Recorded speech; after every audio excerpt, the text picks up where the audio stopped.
Bagaimana pandangan Islam terhadap tawuran? Tawuran merupakan bentuk perkelahian antar pelajar yang menjadi problem dalam dunia pendidikan. Tawuran atau perkelahian antar pelajar biasanya terjadi di kota-kota besar. Namun, fenomena itu juga sudah mulai merambah dan terjadi di wilayah kecamatan atau kabupaten kecil. Apakah tawuran boleh dalam Islam? Tawuran dilarang dalam Islam karena syariat mengajarkan umatnya untuk tidak membahayakan orang lain, la darara wala dirara, dan melindungi jiwa. Salah satu ayat Al-Quran tentang larangan tawuran terdapat pada surah Al-Hujurat ayat 11 sebagai berikut. Wahai orang-orang yang beriman, janganlah suatu kaum mengolok-olok kaum yang lain, karena boleh jadi mereka yang diolok-olokkan itu lebih baik daripada mereka yang mengolok-olok. Dan jangan pula perempuan-perempuan mengolok-olok perempuan lain, karena boleh jadi perempuan yang diolok-olok itu lebih baik daripada perempuan yang mengolok-olok. Janganlah kamu saling mencela dan saling memanggil dengan julukan yang buruk. Seburuk-buruk panggilan adalah panggilan fasik setelah beriman. Siapa yang tidak bertobat, mereka itulah orang-orang zalim. Selain ayat Al-Quran, juga terdapat dalam hadis riwayat Abu Hurairah bahwa Rasulullah SAW pernah bersabda sebagai berikut. Siapa yang berperang karena sebabnya tidak jelas, marah karena fanatik kelompok atau motivasi ikut kelompok, atau dalam rangka membantu kelompoknya, kemudian dia terbunuh, maka dia mati jahiliyah. Hadis riwayat Muslim 1848. Beberapa faktor penyebab tawuran sebagai berikut. 1. Saling ejek dan curiga. Islam secara tegas melarang umatnya untuk saling mengejek, mengolok-olok, dan sebagainya yang dapat menyebabkan perkelahian. Kedua, adanya provokator dan penyebar berita fitnah.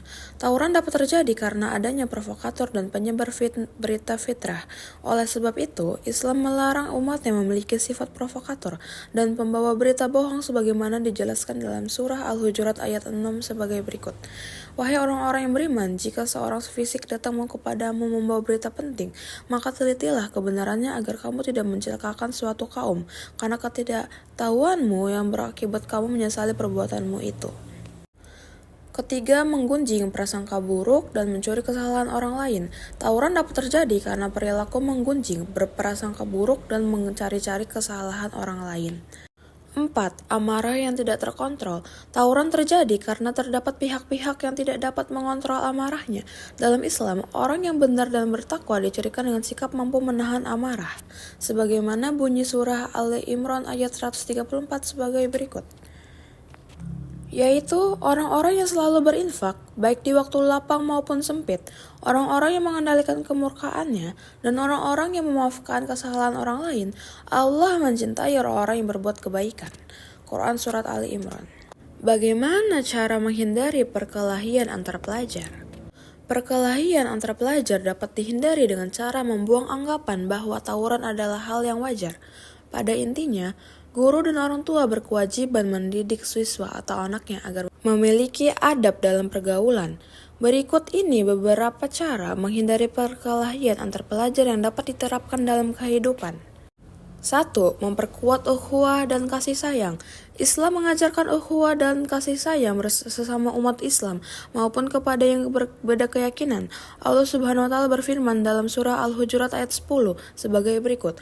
Sesungguhnya orang-orang mukmin itu bersaudara, karena itu damaikanlah kedua saudaramu yang bertikai dan bertakwalah kepada Allah agar kamu dirahmati. Quran Surat Al-Hujurat. 2. Membantah sesuatu yang bertentangan dengan cara yang baik. Apabila terdapat sesuatu yang berbeda maupun bertentangan, sebaiknya dibantah melalui cara-cara yang baik sesuai tuntunan syariat Islam. 3. Menjaga lisan dan perbuatannya kepada orang lain. Islam menganjurkan umat Islam untuk menjaga lisan dan perbuatannya sehingga tidak menyakiti orang lain. Rasulullah SAW pernah bersabda dalam hadis sebagai berikut. Seorang muslim adalah orang yang terhadap sesama muslim atau orang lain dapat selamat dari lisan dan tangannya. Hadis riwayat Bukhari dan Muslim. 4. Membiasakan remaja untuk bermusyawarah. Mengajarkan kepada para remaja untuk melakukan bermusyawarah apabila suatu permasalahan tidak dapat diselesaikan secara damai. Allah Subhanahu wa taala berfirman dalam surah Ali Imran ayat 159 sebagai berikut. Maka disebabkan rahmat dari Allah lah kamu berlaku lemah lembut terhadap mereka. Sekiranya kamu bersikap keras lagi berhati kasar, tentulah mereka menjauhkan diri dari sekelilingmu. Karena itu maafkanlah mereka, mohonkanlah ampun bagi mereka, dan bermusyawarahlah dengan mereka dalam urusan itu. Kemudian apabila kamu telah membulatkan tekad, maka bertakwalah kepada Allah. Sesungguhnya Allah menyukai orang-orang yang bertawakal kepadanya. Quran Surat Ali Imran. Setelah kita renungkan bersama, jelaslah bahwa menghindari perkelahian bukan berarti kita lemah, tetapi justru menunjukkan kekuatan iman dan kematangan akhlak. Orang yang sabar dan mampu menahan diri dan amarah adalah orang yang memiliki hati yang luas, pikiran yang jernih, dan jiwa yang tenang. Coba kita bayangkan jika setiap orang di dunia ini mau mengendalikan emosinya, menahan diri untuk tidak bertengkar, dan memilih untuk memaafkan. Betapa damainya kehidupan ini. Tidak ada lagi permusuhan, tidak ada lagi dendam, dan tidak ada lagi air mata karena pertikaian. Dunia akan menjadi tempat yang penuh kasih sayang, karena setiap hati dipenuhi dengan kebaikan.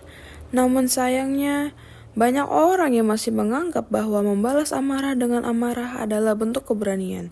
Padahal, keberanian sejati bukan terletak pada kekuatan fisik, melainkan pada kekuatan hati untuk menahan diri dan memaafkan.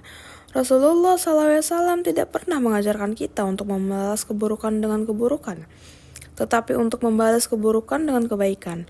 Itulah akhlak mulia yang seharusnya kita ladani. Mari kita mulai dari hal-hal kecil.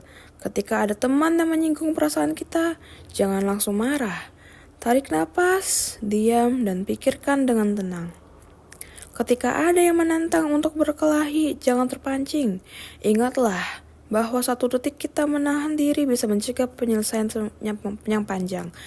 Ingatlah sahabat-sahabatku, bahwa hidup ini terlalu singkat untuk diisi dengan kebencian. Allah tidak melihat beberapa keras kita berkelahi, tetapi seberapa sabar kita menjaga hati. Dan orang yang mampu menjaga hati, ialah yang dekat dengan rahmat Allah. Semoga setelah mendengarkan dakwah ini, kita semua bisa menjadi pribadi yang lebih baik, lebih sabar dan lebih tenang, dan lebih bijak dalam menghadapi setiap masalah.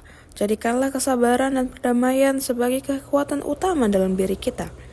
Jangan pernah takut dianggap lemah karena memiliki damai, sebab Allah selalu bersama orang-orang yang menahan amarahnya dan memaafkan sesama. Akhir kata, marilah kita tanamkan dalam diri, lebih baik menjadi pendamai daripada penyulut pertengkaran. Lebih baik mengulurkan tangan untuk memaafkan daripada mengembalkan tangan untuk melawan. Dan lebih baik menundukkan kepala karena sabar daripada meninggikan suara karena amarah. Semoga Allah Subhanahu wa Ta'ala selalu menjaga hati kita agar tetap lembut, memberi kekuatan untuk menahan diri dan menjadikan kita hambanya yang cinta damai, penuh kasih dan berakhlak mulia. Wassalamualaikum warahmatullahi wabarakatuh.